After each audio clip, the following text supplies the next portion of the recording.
라 아멘.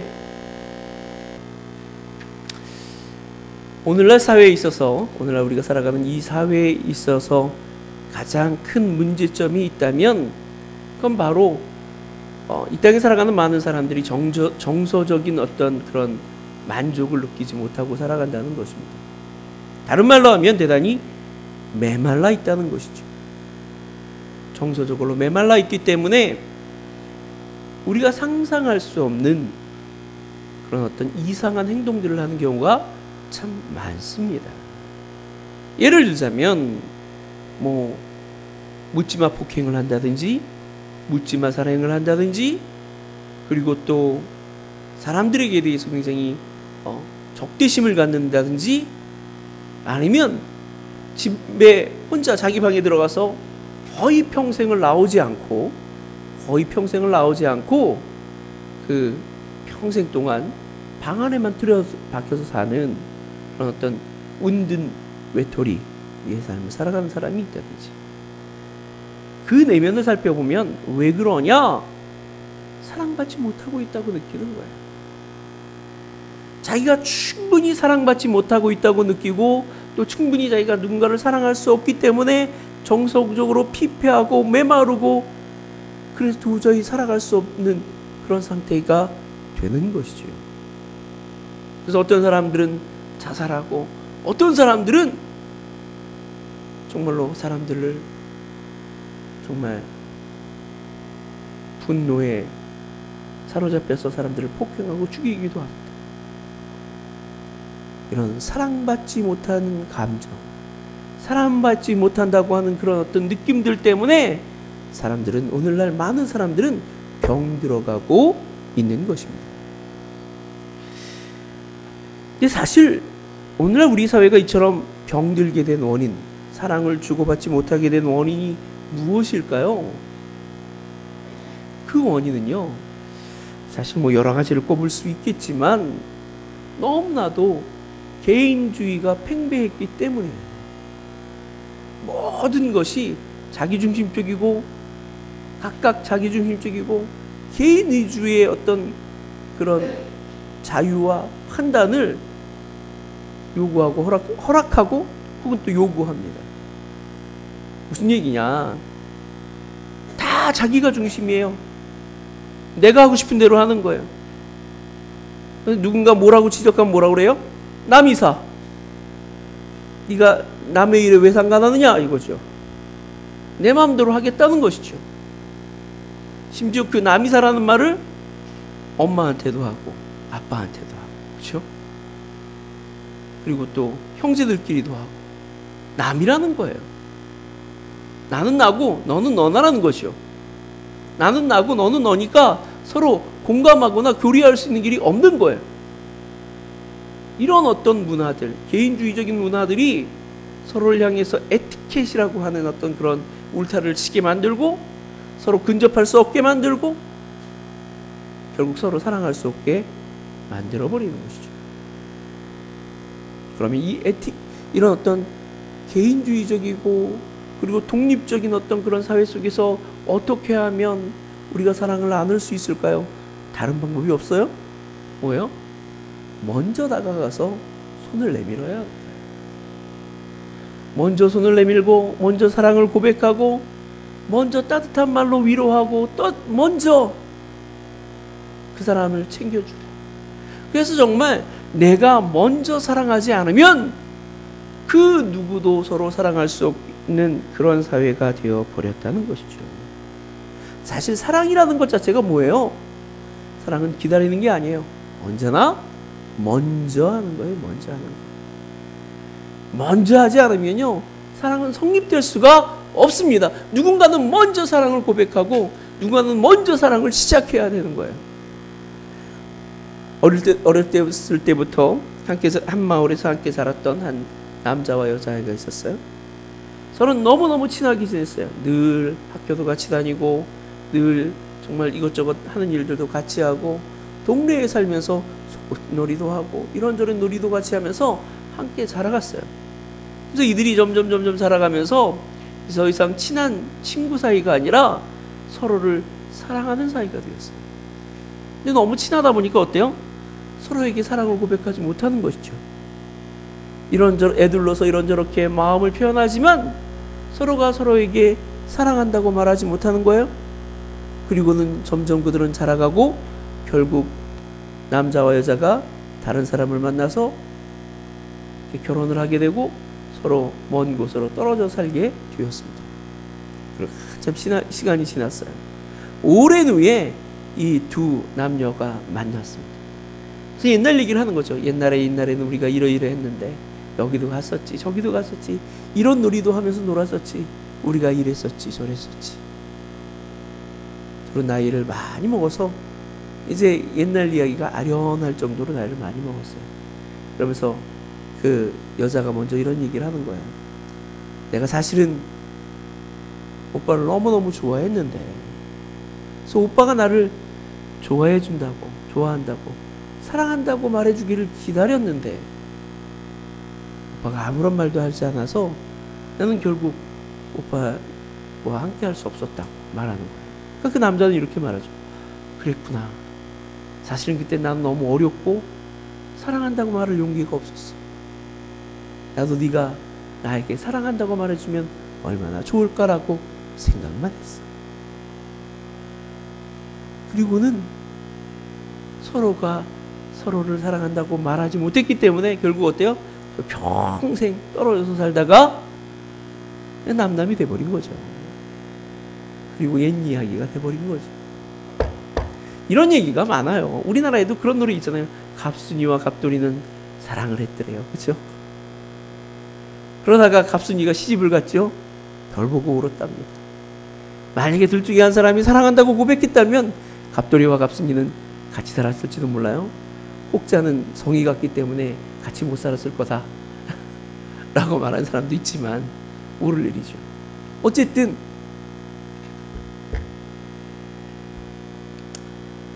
사랑은 먼저 다가서는 거예요. 먼저 다가서지 않으면 사랑은 성립될 수도 이루어질 수도 없습니다. 오늘 본문에서도 뭐 여러 이야기를 하지만 결국 사랑을 하는 얘기를 하고 있어요. 사랑을 하는 얘기를 하면서 사도 바울은 10절에서 이렇게 말합니다. 형제를 사랑하여 서로 우애하고 존경하기를 서로 먼저 하며, 형제를 사랑하여 우애하고 존경하기를 서로 먼저 하며. 누가 먼저 하라고요? 서로 먼저 하라고.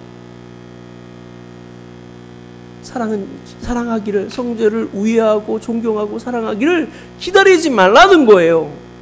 서로 먼저 하라는 거예요. 내가 먼저 하라는 거예요. 오늘날 많은 사람들이 먼저 하지 않습니다. 상대방이 먼저 내게 손 내밀어 주기를 원하고, 상대방이 먼저 나를 사랑한다고 말해 주기를 원하고, 상대방이 먼저 나에게 다가와 주기를 원해요.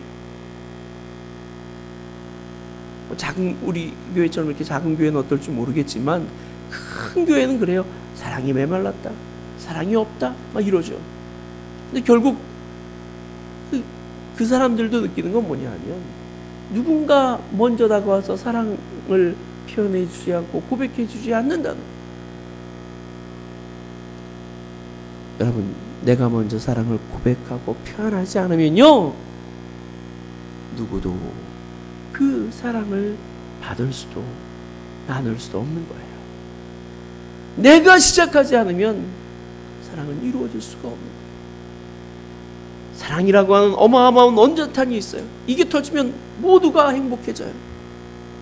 근데 누군가 이걸 갖다가 빵 하고 눌러줘야죠. 발파시켜줘야죠. 그래야 터지는 거 아니에요? 내가 그 발파장치가 돼야 돼요. 내가 그 방아쇠가 돼야 돼요. 내가 먼저 사랑을 고백하고 사랑을 실천할 때 우리 모두가 사랑할 수 있게 될 줄로 믿습니다. 사랑은 먼저 하는 것이죠.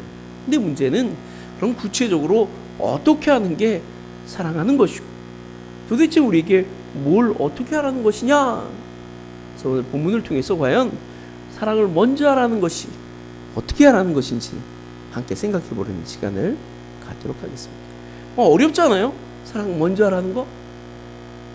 사랑을 먼저 하라는 것은 첫째로 먼저 선을 행해야 한다는 거예요. 먼저 선을 행하라는 거예요. 오늘 본문 9절 말씀에 보면 사랑에는 거짓이 없나니 악을 미워하고 선에 속하라. 사랑이라는 건요, 선에 속하는 거예요. 악을 미워하고 선에 속하라는 거예요. 여러분, 그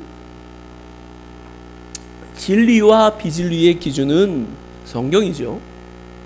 성경의 기준으로 해서 우리가 성경의 말씀에 있는 게 진리인 줄로 믿습니다. 그 밖의 것은 비진리인 줄로 믿습니다. 성경에 말하고 있는 이런 어떤 그 정의, 혹은 진리, 비진리는요, 사실 명확하죠. 때로는 차갑습니다. 선한 것 그리고 악한 것은요, 대단히 의도의 문제예요. 주관적인 거예요. 그렇죠? 선하다는 게 뭐예요? 착할 선, 좋을 선 그러잖아요. 그렇죠? 악은 나쁜 것, 그렇죠? 악한 것, 나쁜 것, 악하락 그러는데 나쁜 거예요. 좋고 나쁨, 좋음과 나쁨, 그 기준이 사실은 대단히 상대적이고 대단히 주관적일 수 있죠. 물론 큰 틀에서 보면 객관적이고 또 어떤 게 좋은 거지 어떤 게 나쁜 건지 공감대를 이룰 수 있지만 대단히 주관적인 거예요. 그렇죠? 그래서 누군가가 나를 선한 의도로 바라보고 나를 위해주고 나를 정말 나에게 선한 마음으로 나를 도와주고 섬겨주는 것, 그럼 우리가 뭐라고 그래요? 그 사람을 착한 사람, 좋은 사람, 한마디로 선한 사람이라고 그러잖아요. 그렇죠? 근데 누군가가 나를 의도적으로 미워하고 내가 안 되길 바라고 내 삶을 자꾸 방해하고 나를 정말로 고난과 역경 가운데 몰아가면 뭐라 그래요? 나쁜 사람. 나쁜 사람만 한 걸로 나쁜 놈 그러죠. 놈이라는 말이 사실은 나쁜 말이 아니라 그냥 우리나라 말로 사람이라는 뜻인데, 그렇죠? 어쨌든 막 그러면서 욕하고 싫어하잖아요. 악인 이렇게 이야기하잖아요. 굉장히 주관적일 수 있어요. 상대적인 거예요. 그러니까 우리가 누군가를 사랑하기를 원한다면 그 사람에게 어떤 사람이 되어줘야 돼요? 좋은 사람이 되어줘야 돼요. 착한 사람이 되어줘야 돼요. 한마디로 선한 의도를 가지고 바라봐야 합니다. 좋은 의도를 가지고 그를 바라보고 그의 처지와 형편을 이해하려고 노력하고 그를 도와주려고 애쓰는 마음을 가져야 돼요. 그리고 그에게 기본적으로 선한 일들을 그를 위해 행할 수 있어야 돼요. 그게 선을 행하는 것이고 그게 착한 거예요. 뭐가 선한 것이냐? 딱 단정지어서 말할 수 없어요. 그렇죠? 선한 의도를 갖는 게 선한 것입니다. 그래서 그에게 좋은 일을, 그가 행복해할 수 있는 일을 해주는 거예요. 그게 선한 거예요. 그 선한 일을 시작해야 한다는 것이죠. 사랑이란 먼저 선한 의도를 가지고 선한 일을 행하는 것입니다. 먼저 기도하는 일부터 시작할 수 있을 거예요. 상대방을 위해 기도해야 합니다. 그가 잘 되길 기도하고 형통하길 기도하고 하나님의 인도하심과 돌보심이 그와 함께 하기를 기도해야 돼요. 그리고 그의 형편과 처지를 살펴서 도와주는 거예요. 상대방에게 가장 좋은 사람이 되어주는 거예요. 상대방에게 좋은 사람이 되어줄 때 상대방 또한 나에게 좋은 사람이 되어줄 것입니다. 그렇게 해서 서로가 서로에게 좋은 사람이 될 수 있을 때 그 안에서 사랑이 시작될 수가 있는 거예요. 사실 남녀 간의 사랑도 마찬가지입니다, 여러분. 누군가 이제 그 연애를 잘 못하는 사람들이 어떻게 하면 남자를 혹은 여자를 사귈 수 있어요? 이렇게 말하잖아요. 다른 방법이 없어요. 많이 생각해주고 많이 배려해주고 많이 도와주고, 그렇죠? 따뜻하게 위로해주고, 한마디로 그 사람에게 좋은 사람이 되어주면 언젠가 그 마음을 알고 그와 사랑할 수 있는 관계가 이루어지는 거죠. 근데 이게 남녀 간에만 그러냐? 아니에요. 친구 사이에도 마찬가지예요. 사랑은 우리가 서로에게 좋은 사람이 되어줄 때 시작되는 것입니다. 사랑은 우리가 서로에게 선한 마음, 착한 마음을 가지고 착한 사람, 좋은 사람이 되어줘야 그게 사랑이 시작되는 거예요. 그 안에서 아름다운 사랑이 누려지고 나눠지는 줄로 믿습니다. 그러니까 사실은 서로에게 좋은 사람이 되어준다고 해서 다 사랑하는 거냐? 그건 아니에요. 그건 아니죠. 의도를 가지고도 좋은 사람이 되어줄 수 있잖아요. 그렇잖아요. 그 사람에게 좀 뭔가 얻어내려고 사기치는 사람들도 좋은 사람이 되어주기도 해요. 그렇죠?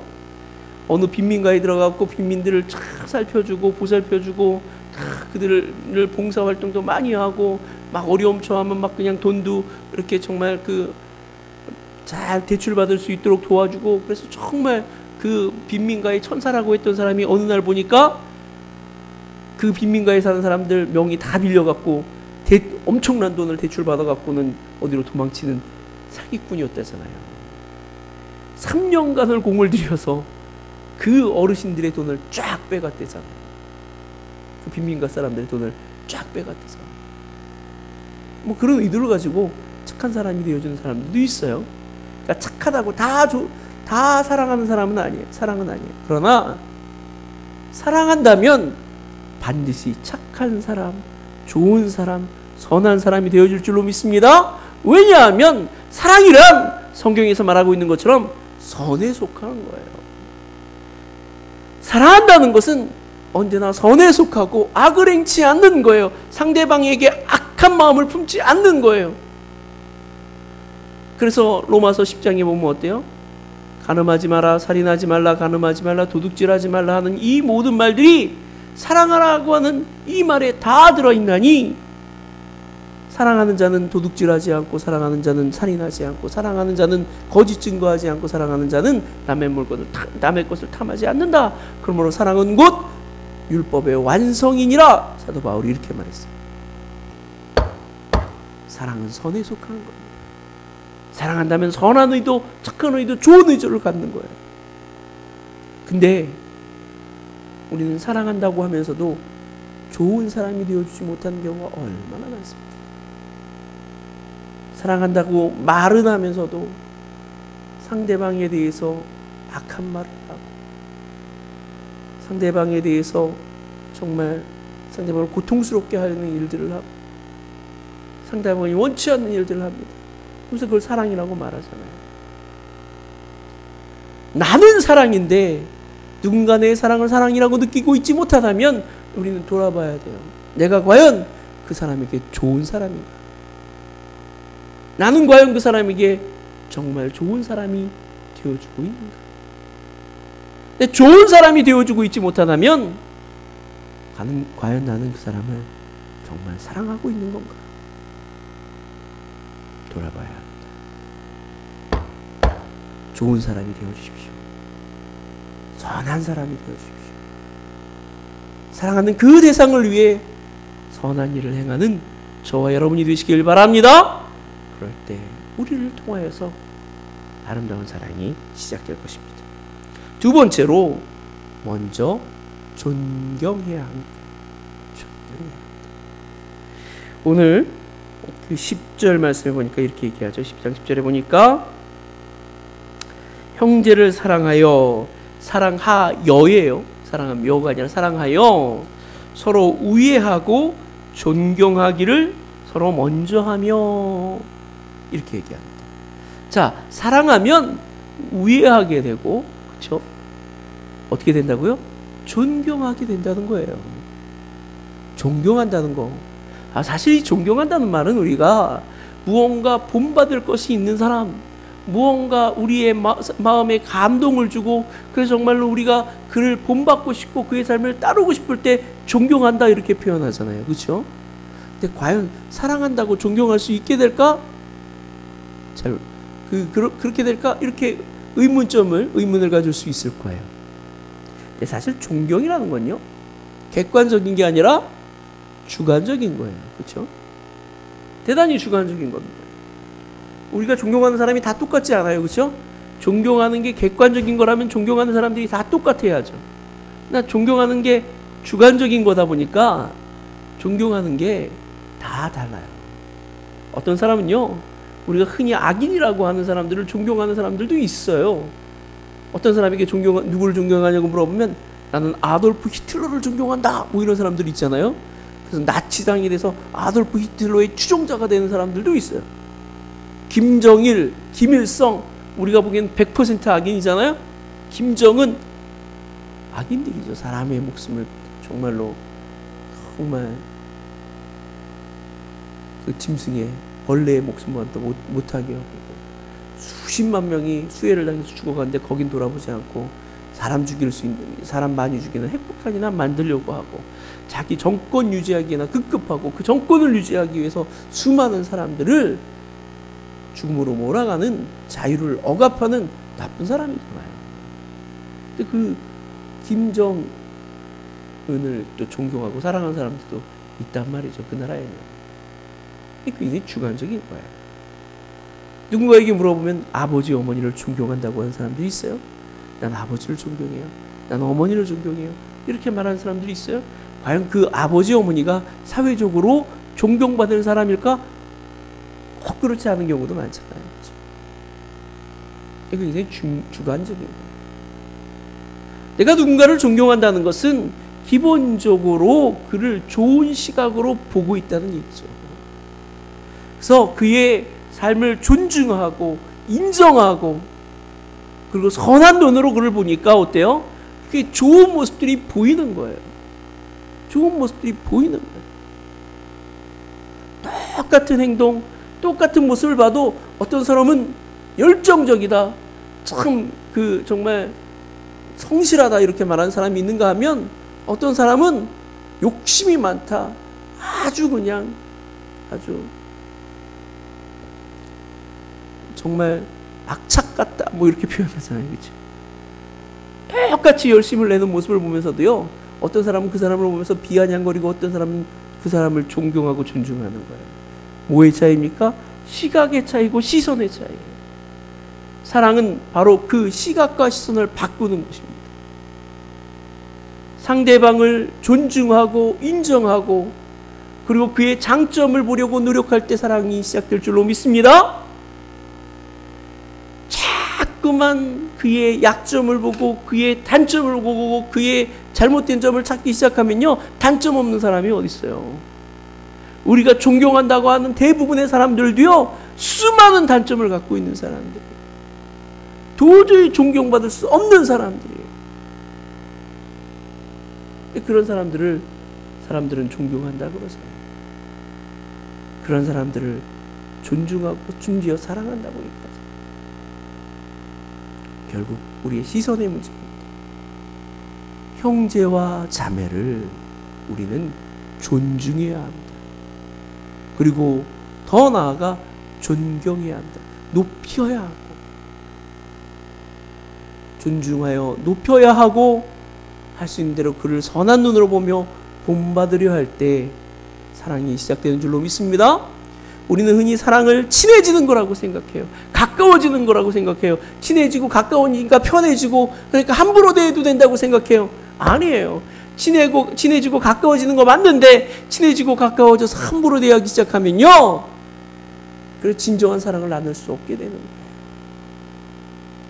그 가운데도 존중이 있어야 하고 높임이 있어야 될 줄로 믿습니다. 서로를 높이고 존중하려고 할 때 그것이 진정한 사랑을 만들어가는 거예요. 서로를 친하다고 해서 가볍게 여기고 쉽게 여기고 우습게 여기면 결국 서로에게 실망하게 되고 사랑이 지속될 수가 없단 말이죠. 내가 누구를 사랑합니까? 이제 그를 존중하시길 바랍니다. 그리고 그를 높이시길 바랍니다. 그를 인정해주고 그의 좋고 선한 것을 보기 위해 노력하시길 바랍니다. 존경하게 될 때 우리가 정말 서로를 진심으로 사랑할 수 있게 될 줄로 믿습니다.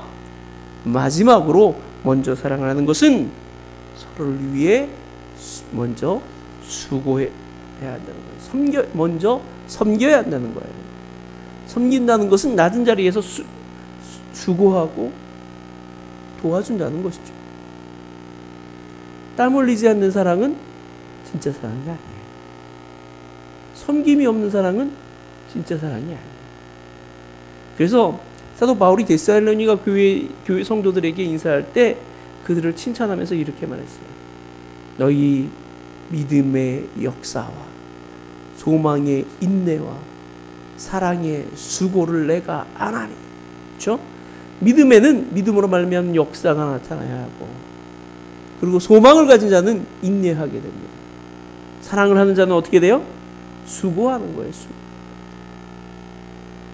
사랑은 결국 내가 상대방을 상대방을 위해서 얼마나 희생하고 얼마나 수고하는가를 통해서 증명되고 나타나는 거예요. 상대방을 위해서 수고하고 있지 않다면, 애쓰고 있지 않다면 진실한 사랑이라고 말할 수 없는 것입니다. 자녀들을 위해 밤새워 병간호를 한 적이 있죠. 빡세면서 자녀들을 돌볼 때 그 수고롭고 힘들어서 못하겠다는 부모 없을 거예요. 할 수 있다면 그 자녀를 대신해서 내가 아팠으면 좋겠다, 차라리 내가 아프면 좋겠다라고 마음 아파하잖아요. 밤새워 수고하고 밤잠 한 잠 못 자도 사랑하는 사람을 위해서 하는 일이라면 힘들지 않은 거예요. 어렵지 않은, 수고롭지 않은 거예요. 오히려 그 일을 기쁘게 여길 겁니다. 김정필 전 총리가, 김정필 전 총리는 예전에 우리나라에 육군사관학교가 생겼을 때 거의 최초로 이렇게 입단해서 그 육군사관 생도들의 대표자를 했고, 굉장히 아주 혁신적인 인물 가운데 하나였습니다. 근데 그 육군사관학교를 졸업하고 군대에 있을 때, 군인으로 재직하고 있을 때 6.25가 났습니다. 근데 6.25 전에요, 이분이 박정희 대통령의 형님의 딸을 소개받았어요. 근데 그 형님의 딸이 이 김종필 이 전 총리한테 한눈에 반한 것이죠. 그 박정희 대통령 형님의 딸의 이름이 바로 박영옥 여사입니다. 그래서 한눈에 반했어요. 근데 어느 날 이 김종필 씨가 그만 말라리아에 걸려서, 열병에 걸려서 거의 죽을 지경이 됐어요. 근데 이제 그 대구에 머물렀기 때문에 그 대구에 집이 있었거든요. 거기 있으면서 정말 지극정성으로 이 김종필 이 분을 치료를 해주고 돌봐줘서 건강하게 됐대요. 그리고 이제 그 둘 사이에 뭔가 썸씽이 있었겠죠. 근데 뭐 워낙 김종필 전 총리가 젊었을 때 잘나다 보니까 딱 박영옥 씨다 이렇게 생각을 안 했던 것 같아요. 6.25가 발발하고 이제 전쟁을 하다가 압록강까지 올라갔던 군대가 뒤로 밀리면서 이 거의 1.4.5때 때 지금에 있는 이 휴전선 근교까지 거의 내려온 거예요. 근데 이 김종필 씨의 생사를 아무리 확인을 해도 확인할 길이 없는 거예요. 그래서 이 박영옥 씨가 그때만 해도 전혀 기차가 안 다니고 군수 보급용 기차만 다녔는데 탈 자리가 없어서 바로 화차에 그 뒷칸에 타고 그 김종필 씨를 만나러 서울로 왔다는 거예요. 서울 육군본부를 찾아갔는데 그 육군을 찾아갔는데 김종필 씨가 누가 왔다고 해서 막 나가보니까 어떤 새카만 여인이 와서 자기를 보자고 왔다는 거죠. 자세히 보니까 박영옥 씨라는 거예요. 그 화차 뒤에 타다 보니까 그때만 해도 석탄을 떼서 기차가 가니까 그게 까맣게 그 죄를 뒤집어 써갖고 얼굴이 까매진 거예요. 그 채로 살았는지 죽었는지 보려고. 그때 딱 김종필 씨가 내가 이 여자하고 결혼해야겠구나 그렇게 여기고 결혼했다는 거예요. 이런 이야기가 뭐 또 춘천에 있을 때도 한번 집에 있다가 춘천까지 쫓아가고 그 관사에 거하면서 그 모진 일들을 박영옥 씨가 다 해냈다라는 얘기들을 합니다. 그야말로 열혈 여성이죠. 근데 사랑이 뭔가를 보여주는 장면입니다. 사랑은요, 수고를 아끼지 않는 거예요. 내가 그쪽까지 가는데 얼마나 힘들까, 얼마나 어려울까. 나름 곱게 자란 처자였지만 사랑을 위해서라면 수고를 마다하지 않고 고생을 마다하지 않고 끝까지 참고 견뎌내는 그 모습을 보였던 것이죠. 사랑이란 이런 겁니다. 사랑이란 수고하는 거예요. 사랑이란 상대를 위해서 기꺼이 땀 흘릴 수 있는 거예요. 기꺼이 힘들고 어렵지만 그 고통과 힘겨움을 나눠줄 수 있는 거예요. 그게 사랑인 거예요. 우리는 입술로만 사랑하는 경우가 너무나 많습니다. 사랑한다고 고백하고 사랑한다고 말하면서도 조금도 수고하려고 하지 않는 경우가 얼마나 많아요. 과연 사랑일까요? 사랑이라면 수고하시길 바랍니다. 땀 흘리기를 주저하지 마시고 땀 흘리기를 마다하지 않는 그런 진정한 사랑을 나누는 저와 여러분이 되시길 바랍니다. 오늘 본문에 보니까 이렇게 얘기해요. 11절에 부지런하여 게으르지 말고 열심을 품고 주를 섬기라. 주를 어떻게 섬겨요? 그렇죠? 주를 섬기는 게 곧 형제를 섬기는 것이고 자매를 섬기는 것인 줄로 믿습니다. 주를 섬기는 것이 곧 형제와 자매를 위해 수고하고 애쓰는 것인 줄로 믿습니다. 사랑하는 성도들, 우리는 과연 서로를 위해 얼마나 수고하고 있습니까? 얼마나 서로를 위해 애쓰고 수고하고 있습니까? 서로를 위해 수고하기를 주저하지 않고 마다하지 않는 저와 여러분이 되시기를 주님으로 간절히 축원합니다. 우리는 모두에게 사랑이 필요합니다. 근데 그 사랑해야 된다고 막연하게만 생각하지 구체적으로 뭘 어떻게 해야 되는지 몰라요. 이제부터는 먼저 선을 행하는 자가 되시길 바랍니다. 우리가 사랑해야 될 그 대상에게 좋은 사람이, 선한 사람이, 착한 사람이 되어 주십시오. 그리고 그를 존경하며 존중하며 높여주시기 바랍니다. 그리고 기꺼이 수고하며 애쓰는 저와 여러분 되시길 바랍니다. 그럴 때 우리는 모두가 사랑하고 모두가 사랑받는 아름다운 사랑의 공동체를 이룰 수 있게 될 줄로 믿습니다. 서로 사랑하며 섬기는 저와 여러분이 되시기를 주님의 이름으로 간절히 축원합니다.